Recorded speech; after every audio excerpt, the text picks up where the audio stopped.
Rain hammered Seattle's streets in endless gray sheets, turning sidewalks into mirrors and the skyline into a misty blur. Ethan Carter, 24 and newly graduated, gripped his portfolio tighter as he hurried toward the light rail. Today was everything: an interview at Nexus Innovations, the innovative tech company that could finally let him support his mom's treatments in Portland and build the stable life he'd dreamed of. Before we go deeper, if you believe kindness still matters, if you believe treating every human being with dignity, so please like this video, share it, comment your thoughts, and subscribe to Silent Struggles, and also tell us in the comments where you're watching from. We love hearing from you. But near Pike Place, a sharp cry cut through the downpour. Ethan stopped. At a crowded bus shelter, a young woman in a deep blue coat slipped on the slick curb, twisting her ankle with a painful cry. She sank down, clutching her leg, dark hair soaked and clinging to her face. People hurried past, hoods up, eyes forward, but Ethan couldn't ignore her. His mom's words rang clear. Help when you can. It's the only currency that never runs out. He jogged over. Hey, you okay? She looked up, green eyes wide with pain and gratitude. I think I sprained it bad. I can't walk. Ethan glanced at his watch, 11 minutes to go. The office was a quick ride away. He knelt. Let me help. There's a little coffee spot right there. We'll get ice and get you off that foot. She nodded, wincing. Gently he lifted her, her frame light but shivering in the cold rain. Water poured off them as he carried her across the busy street, dodging buses and splashing tires. His button-down shirt clung wetly, but he focused on keeping her steady. I'm Sophia, she said quietly. Ethan, he replied. Almost there. In the warm cafe, the barista handed over ice and a dry towel. Sophia pressed the bag to her ankle and sighed. Thank you, Ethan. Seriously, no one else even paused. He checked his phone, 6 minutes late. His chest tightened. I have to go. Big interview, you good? Need me to call anyone? She shook her head. I'll manage. Go, don't lose it for me. With a reluctant nod, Ethan ran back into the storm, arriving at Nexus soaked and out of breath. The receptionist gave a sympathetic headshake. Mr. Carter? The panel waited, but they've moved on. Time is critical here.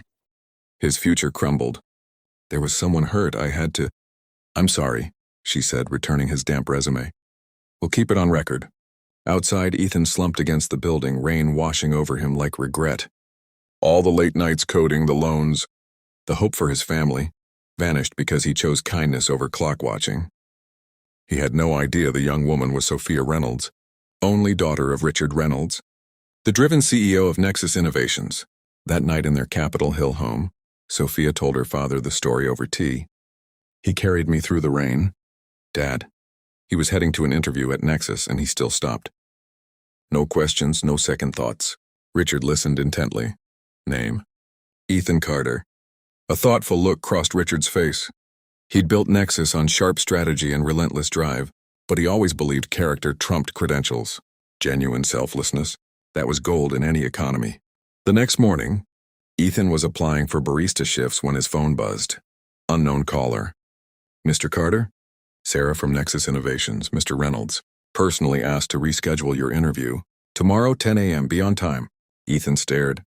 The CEO. Himself? Yes, she said kindly. Don't miss this one.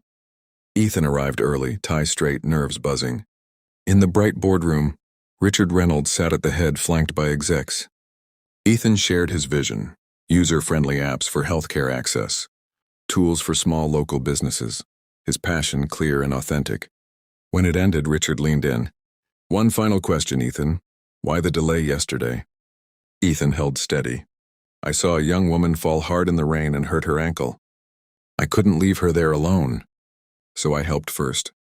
Richard paused, eyes searching. Same situation tomorrow? Same choice, Ethan said simply. Some things outweigh being early. Quiet filled the room. Then Richard stood, hand out. Welcome to Nexus, Ethan. We need people who lead with heart. Ethan blinked, floored. Thank you, sir, but... The second chance.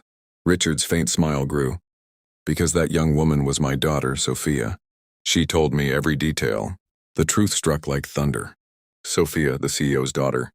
Ethan's mind replayed her quiet thanks in the cafe, her insistence he leave. In the months that followed, Ethan excelled as a developer, earning trust fast.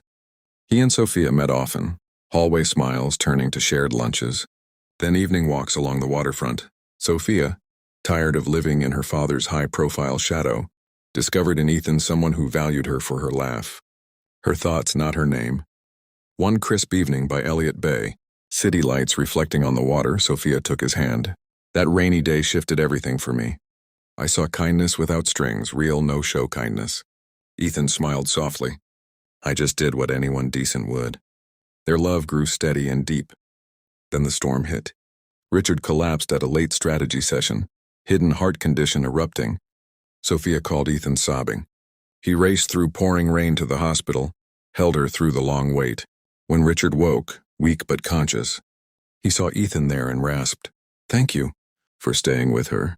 In that raw moment, Richard confessed, "I chased empire my whole life, thinking it defined me. Your choice that day, kindness over ambition, showed me what I'd forgotten. Connection, family." Tears welled in Ethan's eyes. "Sir, Richard," he corrected gently, "and look after my daughter. You've got my blessing." The vulnerability from the once unbreakable man, his heartfelt approval, shook Ethan to his core. This wasn't just a job or romance, it was proof one selfless act could heal and reshape lives. Richard healed gradually. Nexus shifted, wellness support, community coding programs, ethics woven into innovation. Ethan rose, leading projects that blended profit with real impact. Years later, on the anniversary of that downpour, Ethan brought Sophia back to the same bus shelter. Soft rain fell as he knelt. "Sophia, I thought I'd lost it all that day. Instead, I found you and everything that matters." She said yes, tears mixing with rain. Their story spread quietly. A young man who gave up a job shot to help a stranger, gaining love, family, purpose, and a ripple of goodness. The message endures. Kindness isn't a sacrifice, it's an investment. In a world that races past pain, one pause to help can rewrite futures, mend hearts, and prove we're all linked under the same sky. Selflessness doesn't cost us. It returns tenfold in what truly counts.